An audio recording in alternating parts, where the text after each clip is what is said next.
മുൻ എംഎൽഎയും തൃണമൂൽ കോൺഗ്രസ് നേതാവുമായ PV അൻവറിന്റെ വീട്ടിലും സ്ഥാപനങ്ങളിലും ED റെയ്ഡ് തുടരുന്നു.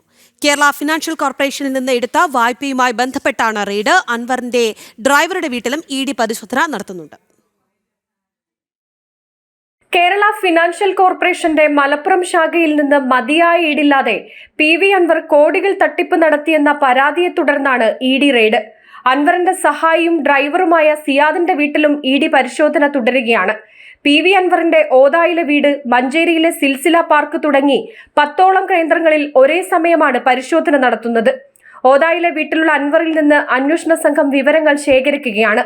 PV അൻവറിന്റെ ഡ്രൈവറായ സിയാദ് മലാക്കുളം കൺസ്ട്രക്ഷൻ പ്രൈവറ്റ് ലിമിറ്റഡിന്റെ ഓഹരി ഉടമ എന്ന പേരിൽ 23/9/2015 7.5 കോടിയുടെ വായ്പയും ഇതേ ഈട് വെച്ച് PV അൻവർ ഡെവലപ്പേഴ്സ് എന്ന കമ്പനിയുടെ പേരിൽ PV അൻവറിന് 8/12/2015 2 വായ്പകളിലായി 5 കോടിയും വായ്പ അനുവദിച്ചു എന്നാണ് പരാതി. കൊല്ലത്തെ വ്യവസായി മുരുകേഷ് നരേന്ദ്രനാണ് പരാതിക്കാരൻ. മുരുകേഷ് നരേന്ദ്രന്റെ പരാതിയെ തുടർന്നാണ് കള്ളപ്പണ ഇടപാടിൽ PV അൻവറിനും ഡ്രൈവർ അടക്കമുള്ളവർക്കെതിരെ ED കൊച്ചി സോണൽ ഓഫീസ് കേസെടുത്ത് അന്വേഷണം ആരംഭിച്ചത്. പരാതിക്കാരൻ മുരുകേഷ് നരേന്ദ്രനെ വിളിച്ചുവരുത്തി ED മൊഴി രേഖപ്പെടുത്തിയിരുന്നു. കള്ളപ്പണ ഇടപാടുമായി ബന്ധപ്പെട്ട ചില നിർണായക വിവരങ്ങൾ ED ഉദ്യോഗസ്ഥർക്ക് ലഭിച്ചിട്ടുണ്ടെന്നാണ് ഏറ്റവും ഒടുവിൽ പുറത്തുവരുന്ന വിവരം. ജനം, മലപ്പുറം.